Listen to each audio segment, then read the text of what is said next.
Communism and the Family by Alexandra Kollontai. Heading: Women's Role in Production, Its Effect upon the Family. Will the family continue to exist under communism? Will the family remain in the same form? These questions are troubling many women of the working class and worrying their menfolk as well. Life is changing before our very eyes. Old habits and customs are dying out, and the whole life of the proletarian family is developing in a way that is new and unfamiliar, and in the eyes of some, bizarre. No wonder that working women are beginning to think these questions over. Another fact that invites attention is that divorce has been made easier in Soviet Russia. The decree of the Council of People's Commissars issued on 18th December 1917 means that divorce is no longer a luxury that only the rich can afford. Henceforth, a working woman will not have to petition for months, or even years, to secure the right to live separately from a husband who beats her and makes her life misery with his drunkenness and uncouth behavior. Divorce by mutual agreement now takes no more than a week or two to obtain. Women who are unhappy in their married life are welcome to easy divorce. But others, particularly those who are used to looking upon their husband as breadwinners, are frightened. They have not yet understood that women must accustom herself to seek and find support in the collective and in society, and not from the individual man. There is no point in not facing up to the truth. The old family in which the man was everything and the woman nothing, this typical family where the woman had no will of her own, no time of her own, and no money of her own, is changing before our very eyes. But there is no need for alarm. It is only our ignorance that leads us to think that the things that we are used to can never change. Nothing could be less true than saying, as it was, so it shall be. We have only to read how people lived in the past to see that everything is subject to change, and that no customs, political organizations, or moral principles are fixed and inviolable. In the course of history, the structure of the family has changed many times. It was once quite different from the family of today. There was a time when the kinship family was considered the norm. The mother headed the family, consisting of her children, grandchildren, and great-grandchildren, who lived and worked together. At another period, the patriarchal family was the rule. In this case, it was a father whose will was law for all other members of the family. Even today, such families may be found among the peasantry in the Russian villages.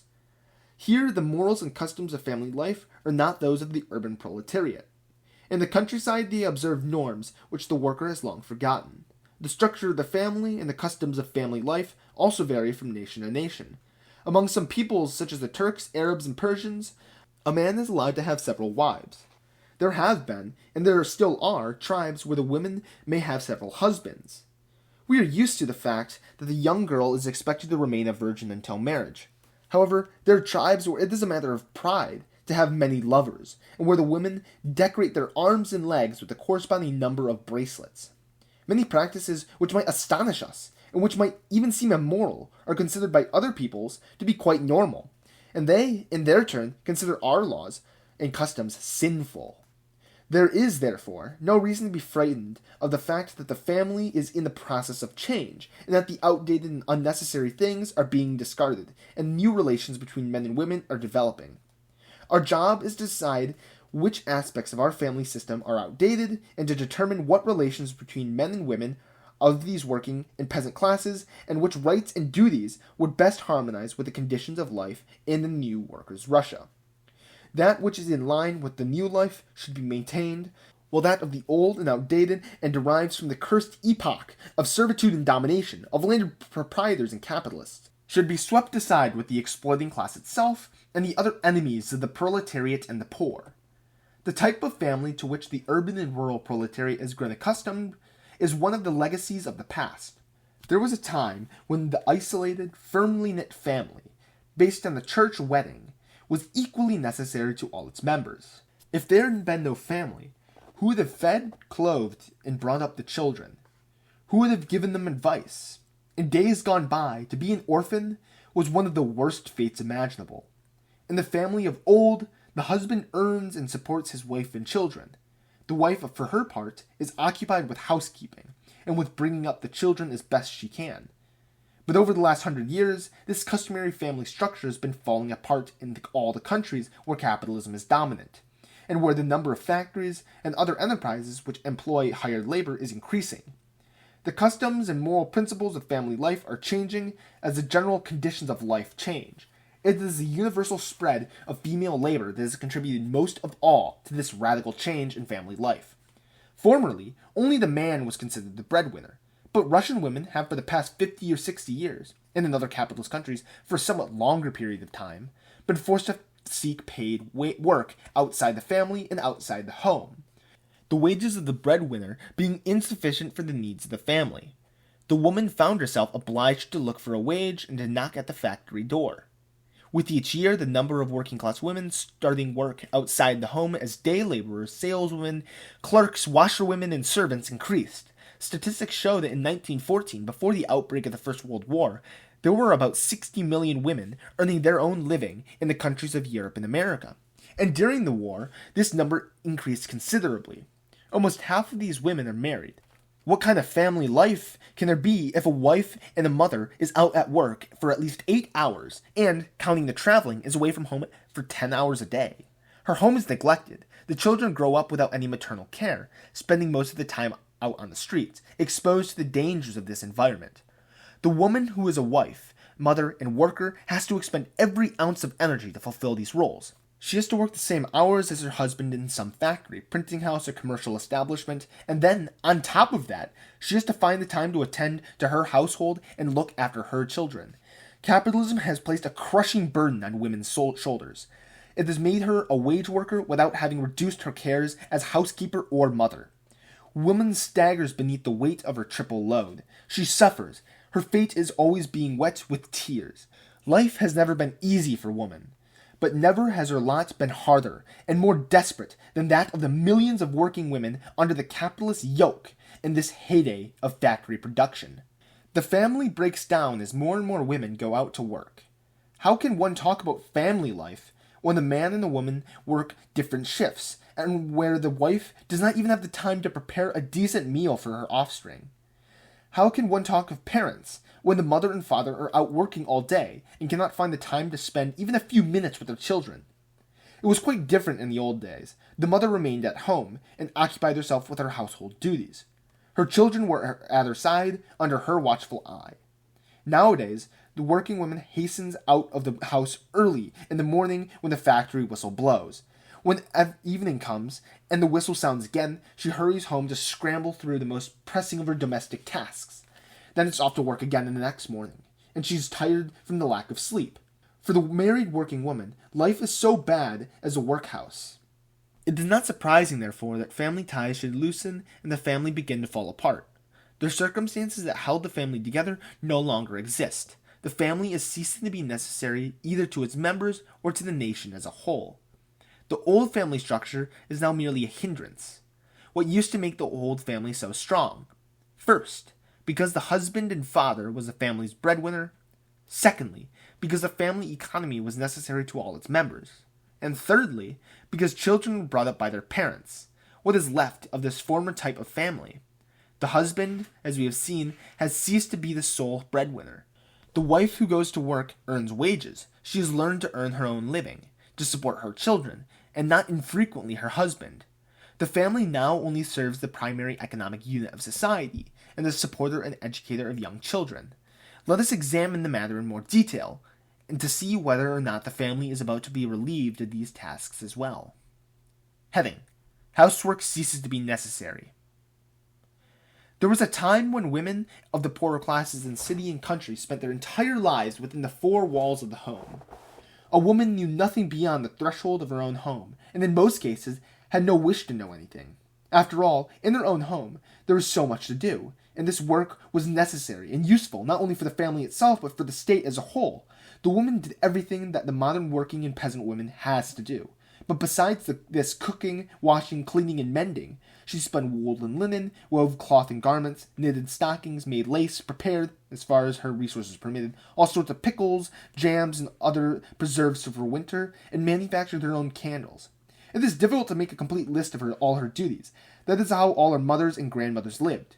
Even today, you may come across remote villages deep in the country, far from the railroads and the big rivers, where this mode of life has been preserved. and where the mistress of the house is overburdened with all kinds of chores over which the working woman of the big cities and of the populous industrial regions has long ceased to worry.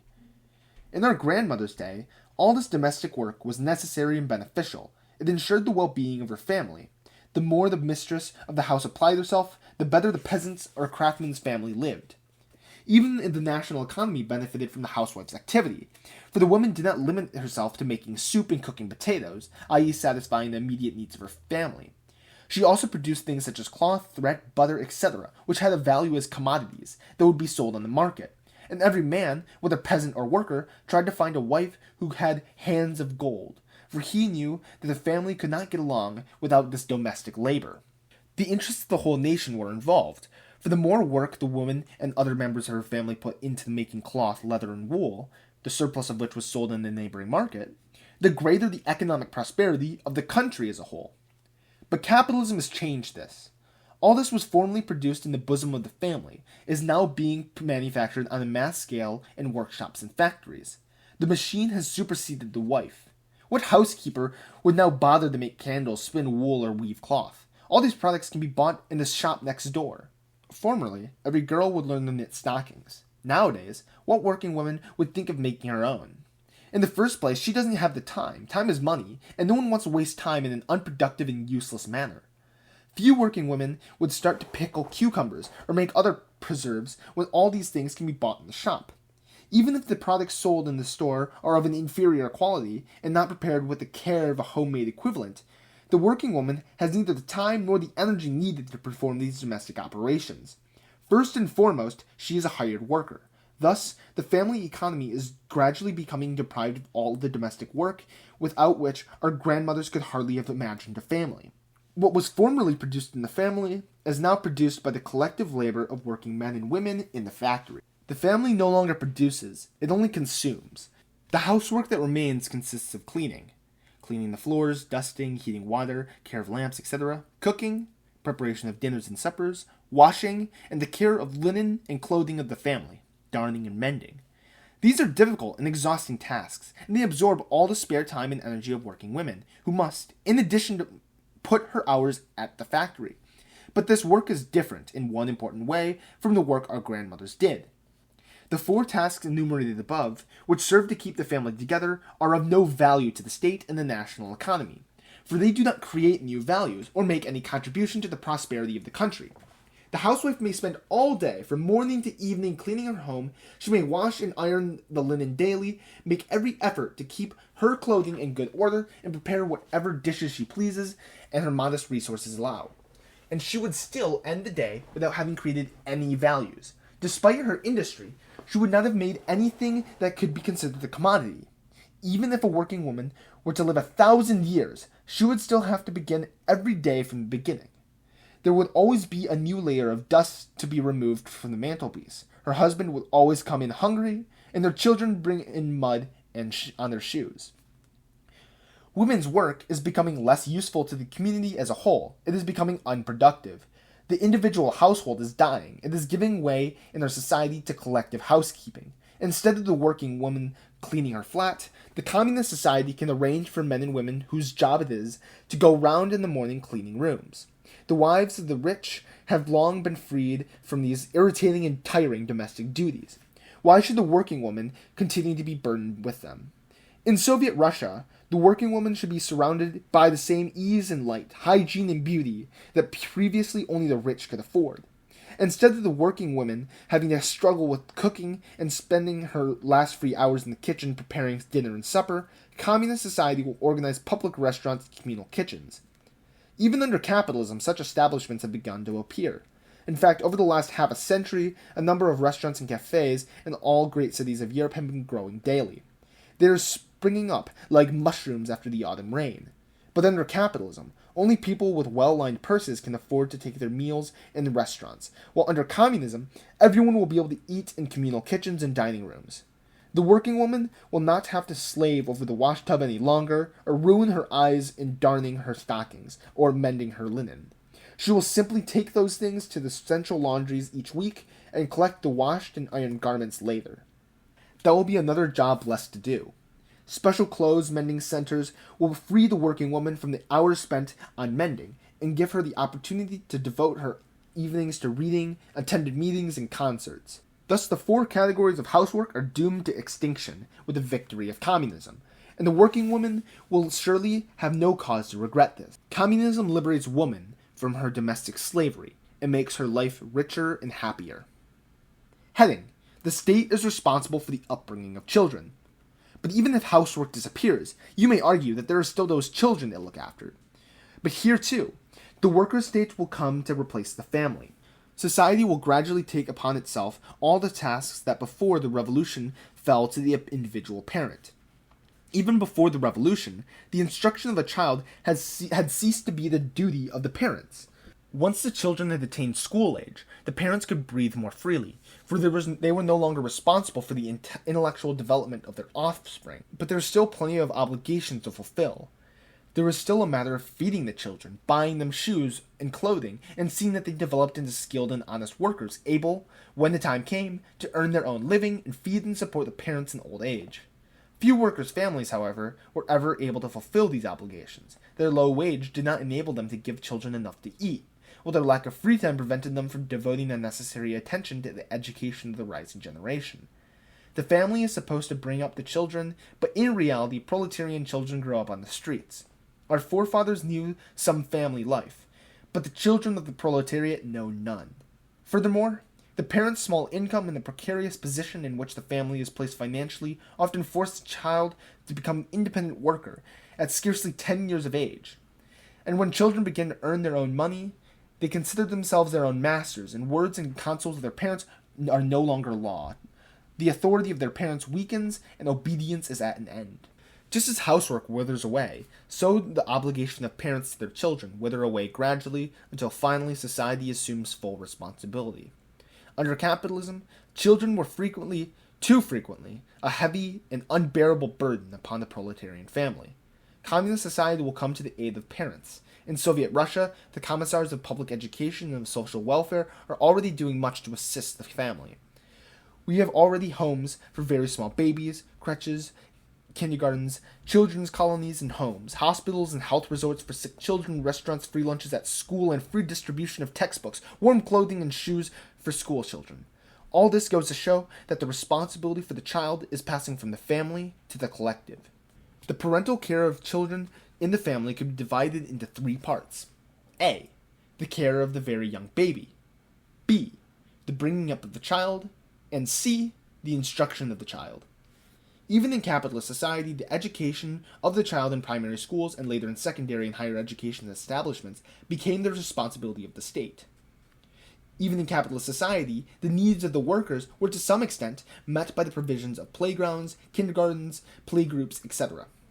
The more the workers became conscious of their rights, and the better they were organized, the more society had to relieve the family of the care of the children.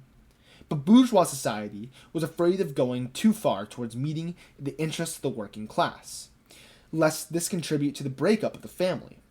For the workers are well aware that the old type of family, where the woman is a slave and where the husband is responsible for the well-being of the wife and children, constitutes the best weapon in the struggle to stifle the desire of the working class for freedom, and to weaken the revolutionary spirit of the working man and working woman. The worker is weighed down by his family cares and is obliged to compromise with capital.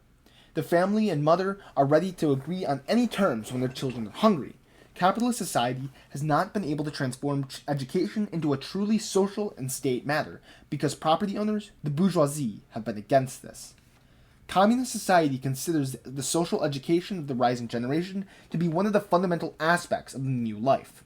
The old family, narrow and petty, where the parents quarrel and are only interested in their own offspring, is not capable of educating the new person. The playgrounds, gardens, homes, and other amenities, where the child will spend the greater part of the day under the supervision of qualified educators, will, on the other hand, offer an environment in which the child can grow up a conscious communist, who recognizes the need for solidarity, comradeship, mutual help, and loyalty to the collective. What responsibilities are left to the parents when they no longer have to take charge of upbringing and education?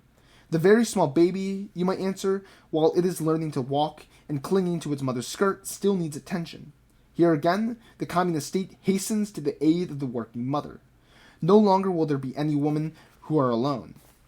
The worker state aims to support every mother, married or unmarried, while she is suckling her child, and to establish maternity homes, day nurseries, and other such facilities in every city and village, in order to give women the opportunity to combine work and society with maternity.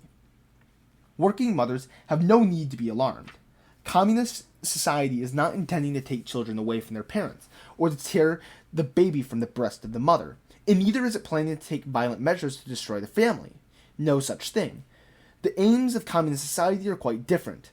Communist society sees that this old type of family is breaking up, and that all the old pillars, which supported the family as a social unit, are being removed. The domestic economy is dying, and working class parents are unable to take care of their children and provide them with sustenance and education. Parents and children suffer equally from this situation. Communist society has this to say to the working women and working man: you are young, you love each other. Everyone has the right to happiness. Therefore, live your life. Do not flee happiness. Do not fear marriage. Even though under capitalism marriage was truly a chain of sorrow, do not be afraid of having children. Society needs more workers, and rejoices at the birth of every child. You do not need to worry about the future of your child. Your child will know neither hunger nor cold. Communist society takes care of every child and guarantees him and his mother material and moral support. Society will feed, bring up, and educate the child. At the same time, those parents who desire to participate in the education of their children will by no means be prevented from doing so. Communist society will take upon itself all the duties involved in the education of the child, but the joys of parenthood will not be taken away from those who are capable of appreciating them. Such are the plans of communist society, and they can hardly be interpreted as the forcible destruction of the family and the forcible separation of the child from the mother. There will be no escaping the fact. The old type of family has had its day. The family is withering away, not because it is being forcibly destroyed by the state, but because the family is ceasing to be a necessity. The state does not need the family, because the domestic economy is no longer profitable. The family distracts the worker from the more useful and productive labor. Members of the family do not need the family either, because the task of bringing up the children, which was formerly theirs, is passing more into the hands of the collective.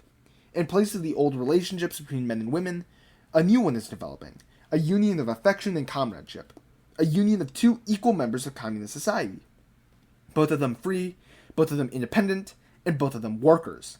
No more domestic bondage for women, no more inequality for the family, no need for women to fear being left without support, and with children to bring up. The woman in communist society no longer depends upon her husband, but on her work. It is not in her husband, but in her capacity for work, that she will find support. She need have no anxiety about her children. The worker state will assume responsibility for them. Marriage will lose all the elements of material calculation which cripple family life. Marriage will be a union of two persons who love and trust each other. Such a union promises to the working women and men who understand themselves and the world around them the most complete happiness and maximum satisfaction. Instead of the conjugal slavery of the past, communist society offers men and women a free union which is strong in the comradeship which inspired it. Once the conditions of labor have been transformed and the material security of the working woman has increased, and once marriage, such as the church has used to perform it, this so-called indissoluble marriage, which was at the bottom merely a fraud, has given place to a free and honest union of men and women who are lovers and comrades. Prostitution will disappear. This evil, which is a stain on humanity and a scourge of hungry working women, has its roots in commodity production and the institution of private property. Once these economic forms are superseded, the trade in women will automatically disappear. The women of the working class, therefore, need not worry over the fact that the family is doomed to disappear. They should, on the contrary, welcome the dawn of the new society, which will liberate women from domestic servitude, lighten the burden of motherhood, and finally put an end to the terrible curse of prostitution. The woman who takes up the struggle for the liberation of the working class must learn to understand that there is no more room for the old proprietary attitude which says, "These are my children, I owe them all my maternal solicitude and affection. Those are your children, they are no concern of mine, and I don't care if they go hungry and cold. I have no time for your children." The worker mother must learn not to differentiate between yours or mine. She must remember that there are only our children, the children of Russia's communist workers. The workers' state needs new relations between the sexes, just as the narrow and exclusive affection of the mother for her own children must expand until it extends to all children of the great proletarian family. The indissoluble marriage based on the servitude of the women is replaced by the free union of two equal members of the workers' state, who are united by love and mutual respect. In place of the individual and egoistic family, a great universal family of workers will develop, in which all the workers, men and women, will above all be comrades. This is what relations between men and women in the communist society will look like.